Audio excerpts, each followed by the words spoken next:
7:45 en el territorio continental ecuatoriano, buscando la verdad y abogando por la unidad nacional en pro de la paz y la seguridad en el Ecuador. Queremos saludar a la señora ministra de la Mujer y Derechos Humanos, doctora Diana Tanca. Le invitamos a un diálogo una vez que el gobierno ha resuelto, se fue el comunicado de este lunes, de adicionar al Ministerio de la Mujer y Derechos Humanos, que el gobierno ha dicho no va a desaparecer este ministerio, a adicionar lo relativo a la Rectoría de la Política Criminal, que seguirá siendo un organismo que trabaje en la prevención y erradicación de la violencia basada en el género. Pero quisiéramos conocer cuáles serán las capacidades y entender el problema que la conocemos en el tema de seguridad, lo que implica la rectoría de una política criminal. Partimos de un hecho: debe implementar las disposiciones contempladas en la Ley Orgánica Reformatoria a varios cuerpos legales para el fortalecimiento de las capacidades institucionales y la seguridad integral, como se denominara, y que esta normativa fue aprobada en la Asamblea Nacional un 5 de enero del 2023 y que incluye, entre otros asuntos, que la rectoría de la política criminal será ejercida por un ministerio, dice, con personería jurídica, dotado de autonomía técnica, administrativa, operativa y financiera, y tendrá entre sus atribuciones y competencias la rectoría de la política criminal. ¿Cómo enfrentar esta política criminal a sabiendas de dar cumplimiento a la ley que dispone el funcionamiento de un Consejo de Política Criminal que emita política pública para enfrentar la criminalidad de forma integral, con participación de todas las entidades y con una visión preventiva y de ejecución permanente, y que no sea solo reactiva? Doctora Diana Tanca, buen día. Muy buenos días, muchísimas gracias por la invitación. Quisiera empezar este espacio reafirmándole a la ciudadanía que nunca fue una opción eliminar el Ministerio de la Mujer y Derechos Humanos. El gobierno del Nuevo Ecuador tiene un firme compromiso con todas las mujeres, niñas, niños y adolescentes a través de este ministerio. Además, reconocemos la lucha histórica y lo que significa que en Ecuador exista un Ministerio de la Mujer y Derechos Humanos. Como usted bien lo mencionaba, en el año 2023, en enero, se aprueba la ley reformatoria a varios cuerpos legales para el fortalecimiento institucional y seguridad integral, en el cual se establece que el ente rector de los derechos humanos pues tendrá así también la competencia de dirigir la política criminal. Ahora, también es necesario aclarar que este ministerio no estará a cargo de la administración carcelaria. Ello permanece en el SNAI. Como usted también lo mencionaba, se habla de un consejo. Entonces, ¿qué es lo que va a hacer esta nueva competencia? Dar los lineamientos de la política criminal en cuanto a prevención, a rehabilitación integral, todas esas cosas que podemos hacer como sociedad y en las diferentes carteras de Estado en el marco de sus competencias, y se lo propone a este consejo, quien finalmente aprobará o no los diferentes planes y proyectos que puedan surgir de esta cartera de Estado. Quizás partimos de un hecho. Ya al asumir esta rectoría de la política criminal, primero a partir de la conciencia de que la ley reformatoria, que cambia varios cuerpos legales de seguridad, entre ellos la Ley de Seguridad Pública del Estado, en donde consta expresamente estas disposiciones sobre la política criminal. ¿Cómo debiera articularse esto desde su ministerio? Así como ya lo hemos estado haciendo en materia de género, por ejemplo, que articulamos con los diferentes ministerios cómo transversalizar el enfoque de género. Asimismo es lo que se hará en materia de política criminal, trabajar con todas las carteras de Estado que tienen competencia en cuanto a la política criminal o a los temas relacionados a seguridad, para de esa manera poder dar los lineamientos y de modo que el Consejo pueda aprobarlos, mejorarlos y de esa manera poderlos aprobar a nivel transversal en las diferentes carteras de Estado. Revisaba la Constitución, el artículo 393, precisamente al hablar de seguridad humana, señala que el Estado garantizará la seguridad humana a través de políticas y acciones integradas para asegurar la convivencia pacífica de las personas, promover una cultura de paz y prevenir las formas de violencia y discriminación y la comisión de infracciones y delitos.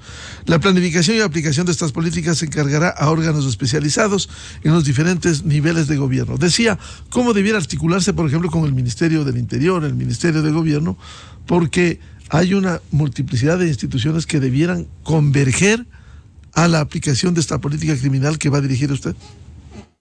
Así es, al momento estamos analizando todos los mecanismos pertinentes, cuál sería la mejor manera de implementar lo que dispone la ley para de esa manera poderlo hacer de una forma ordenada y poder cumplir lo que las disposiciones transitorias y todo el articulado le asigna a este ministerio.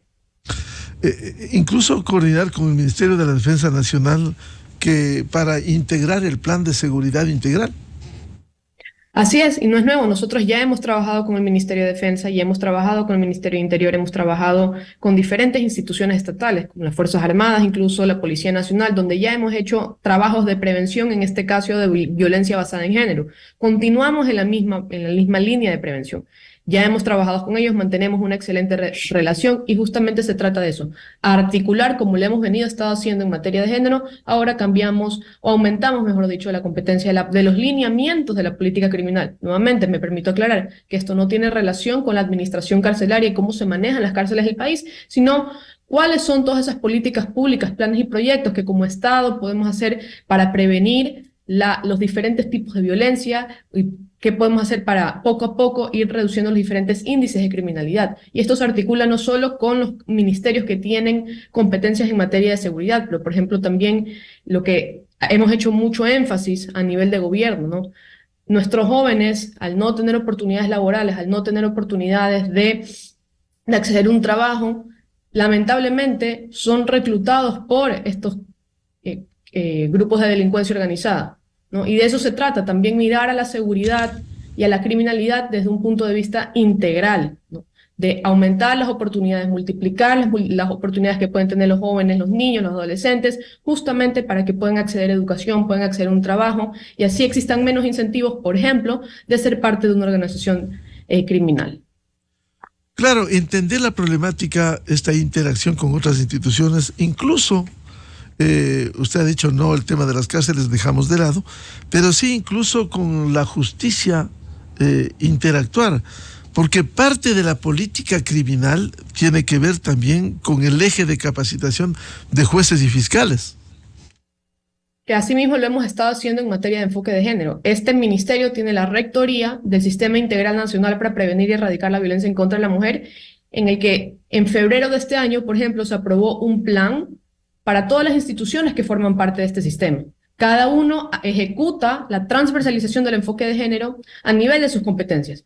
Es lo mismo para la política criminal. Nosotros ya hemos venido trabajando con la justicia, tenemos una excelente relación también, hemos ya realizado capacitaciones a los operadores judiciales. En este momento añadimos la competencia de la política criminal y nuevamente estamos buscando los mejores mecanismos, las mejores formas de poder dar cumplimiento a la ley antes mencionada.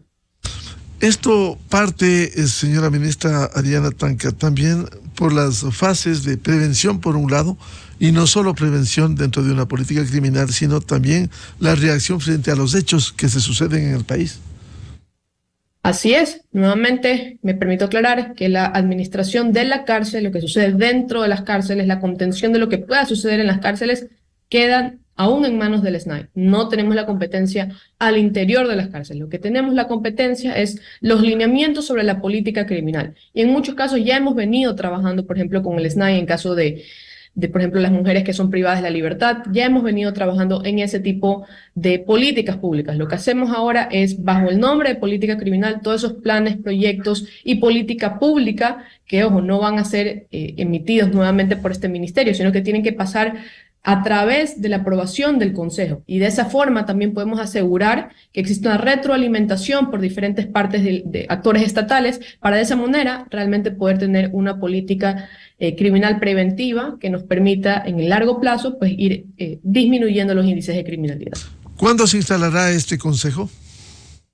Nuevamente estamos ahora analizando los mejores mecanismos para poder implementar la ley. Estamos poco a poco.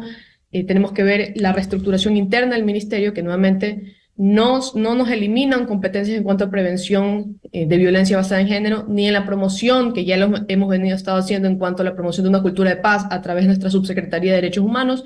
Aumentamos esta competencia, por lo tanto tenemos que ir paso a paso. Primero, la implementación a nivel ministerial y luego los pasos subsecuentes, que sería la organización del Consejo, las convocatorias, en el cual este ministerio funge de secretario. Quisiera recordar, para estar conscientes de lo que debiera ser una política criminal, lo que dice la ley precisamente.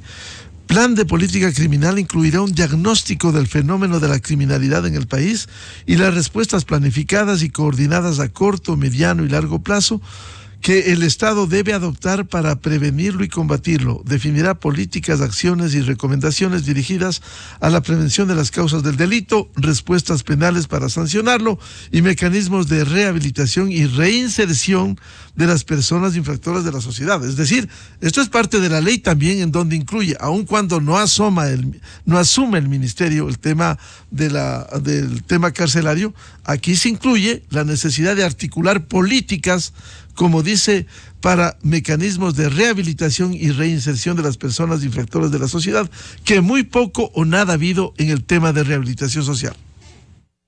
Así es, por eso es muy importante que se hable nuevamente de la política criminal, y por esta razón son 11 instituciones que participan en este consejo, que tienen voz y voto, por así decirlo, para poder elaborar estos planes, proyectos y política pública que en el marco de sus competencias se pueda articular una política criminal integral que responda a las necesidades actuales del país, de la situación de seguridad, y nuevamente nos corresponde a nosotros diseñar esos planes y se pone a consideración de este consejo, que son 11 instituciones, cada uno deberá actuar en el marco de sus competencias. Eso nos va a permitir actuar de forma articulada y poder responder de forma adecuada a la situación que vive el país. Y nuevamente, esto es una visión preventiva y a largo plazo. La administración interna de las cárceles, lo que sucede en el día a día, continúa siendo competencia del SNAI. Por ello, le recordaba, ministra, lo que dice los artículos 8 y 9 de la Ley Orgánica Reformatoria aprobada el año pasado, que señala las competencias del Consejo Nacional de Política Criminal como el organismo encargado de aprobar la política criminal, que debe estar articulada al Plan Nacional de Seguridad Integral del Estado, y también determina su conformación, disponiendo que la persona delegada de la Presidencia de la República es quien presidirá dicho consejo. ¿Así se va a estructurar este consejo?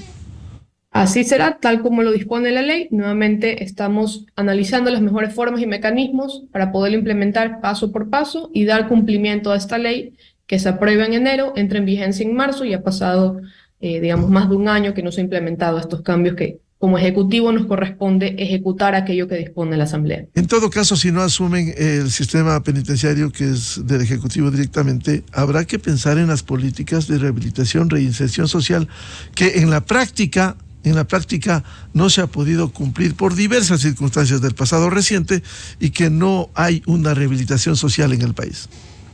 Sí, para nosotros es muy importante la rehabilitación social. Como lo mencioné hace un momento, ya hemos venido trabajando en este tipo de planes, enfocado en este caso a las competencias del Ministerio con las mujeres privadas de libertad. Ahora nos toca hacer ese mismo esfuerzo enfocado, por ejemplo, a los jóvenes, a los niños, a las niñas, a los adolescentes, que también son en muchos casos reclutados por estas fuerzas de crimen organizado, y que desde este ministerio incluso hemos dado atención a ese tipo de casos. Entonces sí, para nosotros es muy importante el tema de la prevención, así como lo hemos venido estando haciendo en temas de género, pero también a nivel de rehabilitación. Entonces, desde ahora, cuando asumamos formalmente esta competencia, estaremos listos para asumirla de forma técnica, con los perfiles adecuados, y poder así dar cumplimiento a la ley y también darle una respuesta al país, que necesitaba tener ya un ente que tome la competencia de organizar la política criminal de la mano de todos los ministerios que tienen competencia en cuanto a la seguridad nacional. Bien, muchas gracias a la señora ministra de la Mujer y Derechos Humanos, doctora Ariana Tanca. Tema de interés, la rectoría de la política criminal que va a este ministerio.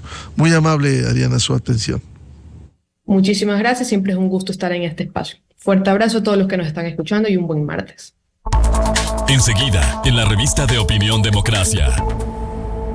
8 de la mañana en el territorio continental ecuatoriano. Vamos a una pausa publicitaria, volvemos. tenemos previsto un diálogo con un reconocido jurista ecuatoriano, el doctor Fabián Corral Burbano de Lara, para hablar del país, más allá de la coyuntura, qué país tenemos y cuál es nuestro presente y nuestro futuro. Desde 1984 con Gonzalo Rosero. La revista de opinión Democracia. Siempre líderes, siempre confiables. Enseguida regresamos.